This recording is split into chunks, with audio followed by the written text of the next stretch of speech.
Hello, my name is Antonio Reynoso. I'm a city council member of the 34th District. I'm happy to have you all here and have all our advocates standing behind us related to the incident that happened on the West Side Highway a couple of days ago. I want to thank Marco Cotto from Transportation Alternatives who co-hosts with me. Thank you so much for being here and getting together in such short notice, considering the gravity of the situation or how bad the situation was to many cyclists in the city, but just overall street safety advocates in the city. So I want to thank Families for Safe Streets for being with us, and of course my colleague Helen Rosenthal, who's always been supportive of the Safe Streets movements, for being here as well. What we saw in the video is a clear-cut example of the privilege given to cars in the city of New York. This isn't complicated. In this video we see Mr. De La Rosa clearly attempting to run over a cyclist. One slip of the foot and we could be having a different type of press conference. One talking about a possible death of a cyclist or a pedestrian in our city. What we also see that it's extremely concerning is the NYPD showing up and doing absolutely nothing about it. I'm no prosecutor, so I don't want to say what charges should be classified here, but we see in that video that action could have easily resulted in the death of an innocent person here in the city of New York. And while PD felt no action was necessary here, that situation posed no threat to them. It seems like other situations do pose threats to them, like cyclists without bells, cyclists without lights, delivery people making deliveries. Those seem to be the criminal charges they want to pursue. But when a vehicle is pushing a person, a cyclist, over with their vehicle, they are using that vehicle as a dangerous weapon. And we need to talk about what the PD should be doing in those type of cases. The enforcement on bicycles is very clear. We've lived it, we live it every single day. And in some cases, we'll assume the responsibility of a lot of that enforcement. But when a vehicle, a 2-ton killing machine, is allowed to gently push a cyclist in a position that could have led to a death, then we start having real concerns about what NYPD's priorities are. Because obviously they're not the safety of pedestrians or cyclists. Instead, they're ensuring that cars continue to live with the privilege that exists here in the city today. If we're going to be serious about breaking car culture, these are the first type of things that we need to address. Now, I want to be clear. In this one incident, we got very lucky. Somebody had a camera. Should that camera have not existed, this just would have been a par for the course for this driver. Par for the course for many drivers in the city of New York that get away with many things. The cyclist was the second person that was being interacted in that situation.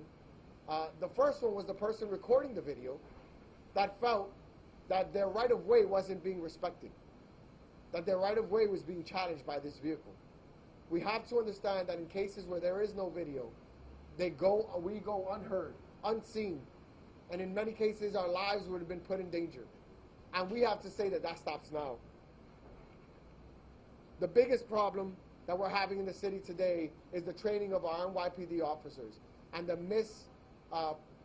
miscalculation or the disproportionate attention being put to protect drivers over pedestrians and over cyclists.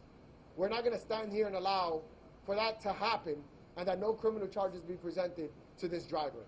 I'm standing here today calling on the NYPD to do a proper investigation and allow for justice to be done here.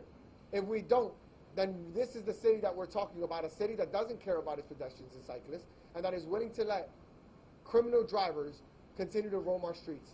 We in the city have been doing a lot to break car culture in the city council. But that could be somebody, that is somebody's son, that is somebody's father, somebody's brother, a member of our community that could have been lost over some nonsense and some basic road rage by a driver. And for the officer to come in and simply take the phone and give it back to the cyclist and let business as usual run its course is a disappointment that we have here behind us.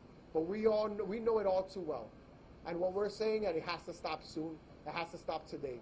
In this one case, we got video evidence, and we'll be doing our part to support the cyclists in bringing charges one, against the driver, and also against the NYPD, unless something is done. So again, I want to be able to call over Mark O'Connor from Transportation Alternatives to speak first on this issue, and thank him for being here. Thank you. Thank you, Councilmember. So what we saw last week was quite literally car culture on steroids. I think what we saw was not only a blatant display of aggression for which there is no excuse, but it was also a display of what the council member described, a sense of entitlement to who should actually be on our streets, right? The type of behavior that we saw can only come about if you feel that the other person, the pedestrian, the bicyclist, does not belong on the street. You do not act in that way with such aggression and hostility to someone who you believe has a rightful place on that street. And so what we saw was really just the tip of the iceberg in what pedestrians and bicyclists experience every single day in New York City, where we are being pushed to the side, to sidewalks, narrow sidewalks, to painted bike lanes that are mere excuses for bike lanes that do very little to protect us, with 80% of the street space dedicated either to the movement or storage of cars that sit idle, parked for 95% of the time. That is what it means when the Council Speaker Cora Johnson, Council Member Reynoso and Rosenthal talk about breaking the car culture. It is this sick obsession with who is actually entitled to our streets. And what we saw was just the tip of the iceberg. What we see every single day are more than 200 people being injured. Every 40 hours, someone loses their life because of not just because of the type of aggressive behavior that we saw last week, but also with the every single day occurrences of speeding and failure to yield on our streets. We know from the work that we've done at Transportation Alternatives together with Families for Safe Streets that the type of deterrence that works to actually deter these types of incidents, the types of enforcement that work to deter it, are tools that create consistent, widespread, and visible support. And that is one of the reasons why at Transportation Alternatives, in order to address this epidemic of aggressive, reckless driving behavior, we are pushing automated technology to protect the right of the pedestrian and bicyclist in the crosswalk.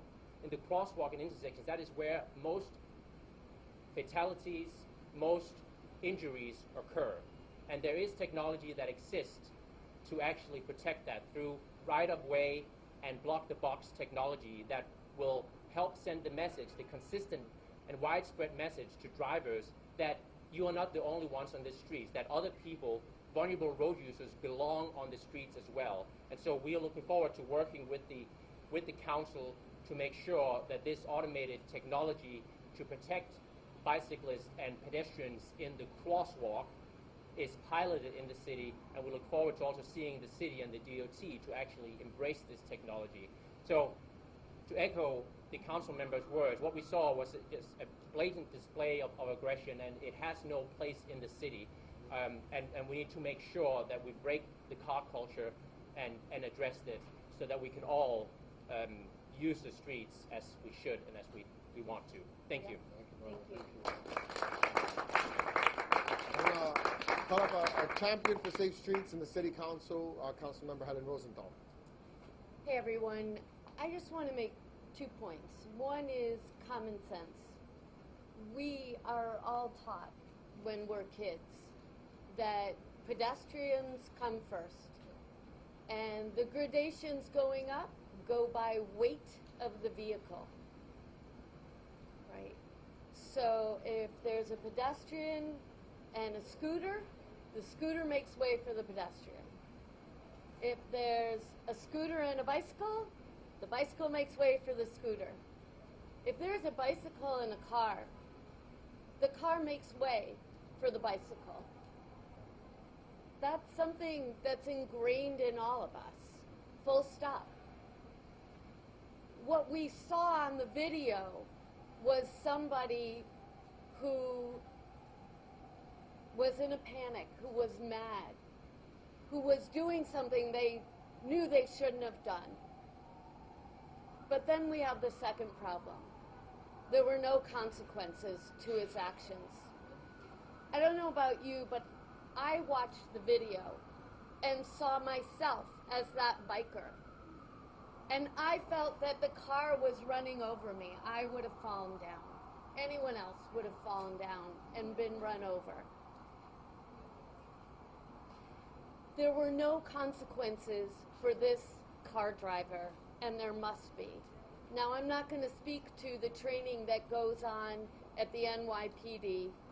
I know there are special actions when they're told to go out and ticket us as bikers, or special actions when the cops are told to ticket somebody making a left hand, not yielding when they're turning and there's a pedestrian in the way.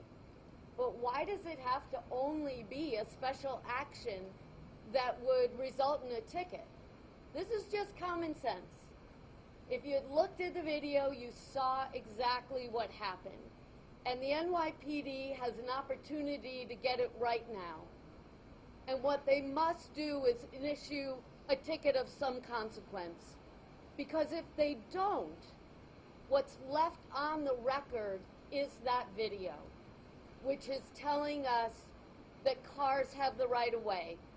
Pedestrians don't, bicyclists don't, that cars have the right of way, and then we're going in the wrong direction.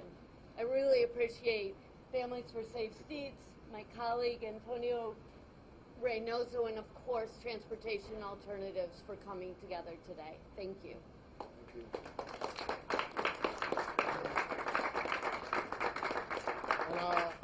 And, in this incident, we were actually fortunate that someone didn't die. But in many cases, they do. And we have Family for Safe Streets that has been fighting alongside many of our advocates to make sure that their organization doesn't continue to grow. And I want to call up Mary Beth Kelly. Thank you, Antonio. You know, as Marco was speaking, I couldn't help but think about the lyrics of Stephen Stills. And I just want to say, you who are on the road must have a code that you can live by. And if people are going to drive their cars, this is not Stephen Stills, this is me. They're going to drive their cars to dominate people who are less able than they are with this ton of fuselage around them, then they need consequences. I'm going to be a grandmother by the end of this year. And my daughter is going to have to someday explain to her daughter when she asks, why don't I have a grandfather?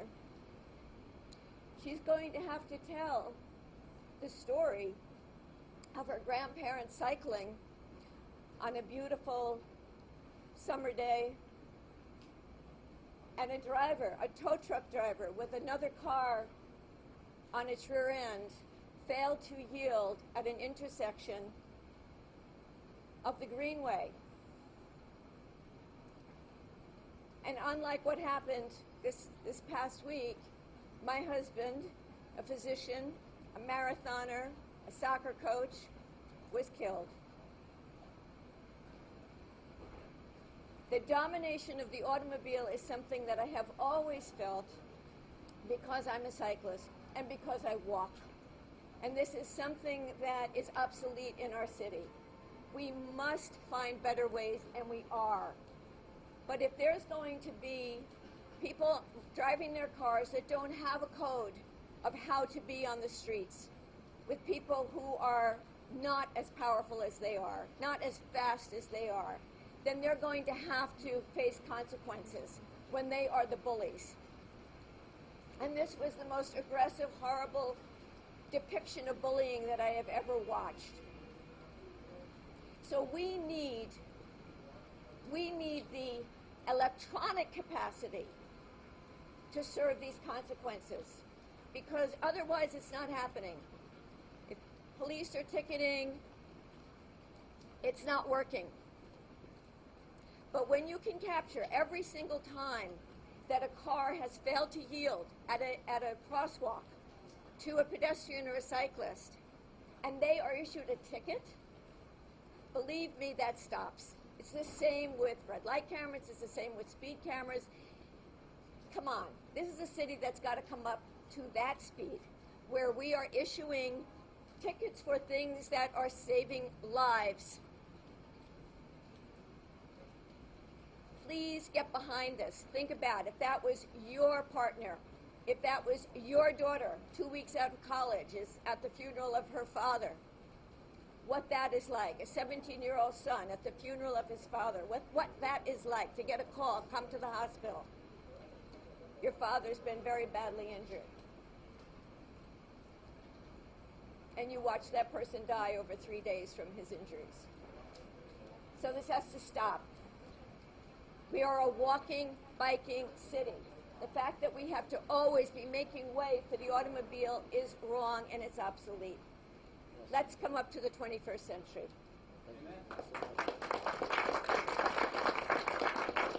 I want to call up Christine Burkett from the Check Pedestrian Safety on West Side. Unfortunately, this horrible attack, I would say nearly a terrorist attack as far as I'm concerned, happened in our neighborhood of the West Side. The first time I got involved in pedestrian safety, there was a beautiful girl killed at an intersection by a turning car. And I called the cops and said, what happened? And they answered, it was in 2007, they answered, well, she had an umbrella.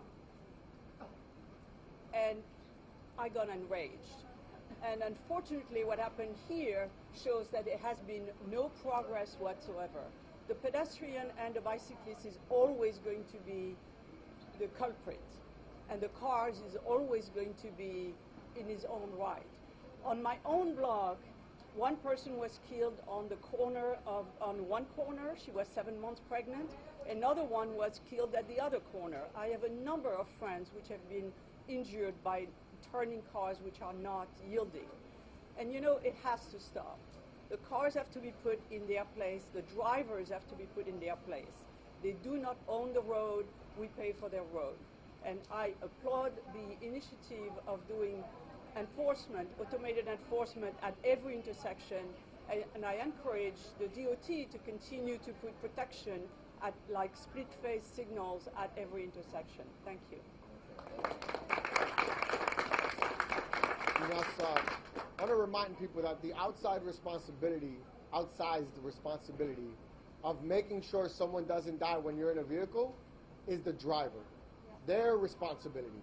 They're the ones driving around with a vehicle that can kill someone. And they need to be extra responsible. They need to be held to a different standard to ensure that they're not killing people. It's like walking around with a bat. You shouldn't be swinging it carelessly and hitting people and then blaming them for running into your back. That's what we're saying here, is that when drivers kill someone, that we have to have a conversation about whose responsibility it was. You're the one with the weapon. You're the one that should be held responsible. You're the one that should have an outsized responsibility to ensure that you're not killing anyone. Break car culture. That's what we're going to do. Thank you. Thank you all for being here. And we are actually, we have Liz Gonzalez here as well that could answer any questions. If you have any questions, we're open to taking them now. So are you currently pursuing legislation around automated enforcement of intersections? And We've had some initial conversations in the city council about some traffic enforcement tools, but we haven't been as proactive and as active as we should be.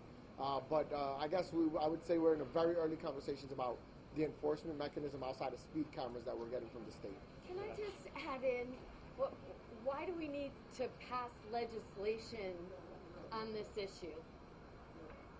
Yeah. And I mean, really, the city has to spend more money because a driver thought he could use his car to intimidate somebody on a bicycle who was walking with his bicycle. It doesn't need legislation. That needs common sense. Sorry, if I can just add to that, Sure. Vin. So at Transportation Alternatives, we are pushing for the use in New York City of 3 types of automated technology to protect pedestrians and bicyclists. So that's technology that will enforce blocking the box, where we see cars and trucks that are blocking the intersection, forcing people in wheelchairs, other pedestrians to essentially go out into traffic, creating very dangerous situations. We're also pushing technology that will enforce the right-of-way. There is technology using laser technology similar to a speed camera that can actually detect the movement of cars and other road users, and enforce the right-of-way violations that we see every single day, and which is one of the leading causes of fatalities and injuries in the city. And then the third piece of technology that we are pushing is bike lane enforcement cameras to prohibit the parking of motor vehicles in the bike lane, which also can be deadly. We saw last year in the council members district on the upper west side, when Jane Madison Leiden had to veer out into traffic because a car was in the bike lane and she was run over and killed. So there are three types of technology that we are very much pushing. And none of that requires legislation. Exactly, yeah. I'm just wondering, in your district tomorrow night, the protected bike lane along Central Park West, you know what people who are against that kind of thing tend to say, which is there's too many bikes, there's too many bike lanes. That's part of that park culture. What's your answer to the New Yorkers who are still in that mindset as they were when Prospect Park got a bike lane? You know what you're going to hear at these events. I've heard it before. Look, the city is turning over, and it's a good thing. We need to make way for those who want to cycle to work. MTA is not giving us options. MTA, there are transit deserts out in Queens, Brooklyn, and the Bronx. People can't get around. There's an opportunity to have bike lanes. There's an opportunity for people to bike to work. We have to give them that opportunity, and those opportunities must be safe. Full stop. Mobility is equity. The car that he was driving said it racked up like 11 speed camera violations. And under Councilman Lander's bill, it would have been impounded. So where does that stand, and like what can the city do to hold those drivers accountable? Yeah, so the bill is being negotiated now and discussed in the city council. I don't believe we've had one hearing, and we haven't had a discussion, or I'm not privy to the discussion on whether or not it's going to pass. But Councilor Brad Lander's bill, what it does, it's very simple. To the most irresponsible drivers of the city of New York, we're going to say that we can take your license away. Think about this. You can have 100 speed violations in the city of New York and still continue to drive here. We need to start changing that. We need to start making it so that these drivers can continue to be irresponsible and dangerous and continue to drive in the city of New York. We want to say that if you're the bad guys, then we're going to take you off of our streets in a more meaningful way than just adding points to your license that you can continue to reduce and continue to go away in a very, I think, irresponsible way in short order. So we're still having discussions about Brad Lander's bill, but we're not in a place where right now I can have a discussion on it passing. So I guess we need to ask Brad about that question. Yeah, too. but you know, this has always been a problem. There's this disconnect between what the state has authority over, which is the driver's license, and what the city has to endure. So, you know, when Cooper Stock was killed on the Upper West Side, you know, it was my intention for that taxi driver who killed Cooper to lose his driver's license. But only the state can make that happen. And we had to make do with the TLC taking away the taxi limousine license for the taxi driver. Here, what we're trying to do is get rid of the car. You can't be responsible for your car, we're taking it. And also just making sure that in these cases that education is first. If the drivers take an education course and understand how exactly they should be driving in these streets, outside of just when you first get your license, that we continue to educate people on how they should be moving around in our streets. The bill would do that as well. You're calling for an investigation into the crash. What do you think should happen, or the altercation? What do you think should happen to the driver? Like I said, I'm not a prosecutor, but I know that what he did was a criminal act. In my eyes, personally looking at it, I think it's closer to attempted murder, to be honest. is what I saw. That guy could have died because of the actions of the driver. And what I want is the city to investigate it, do its job, to state exactly what they think happened and hold the driver accountable. So I'm looking for the NYPD to pursue some type of criminal action. In your view, is Mayor de Blasio doing enough to break the car culture? Mayor de Blasio is Missing in action. He's knee deep in car culture. De Blasio is the personification of car culture.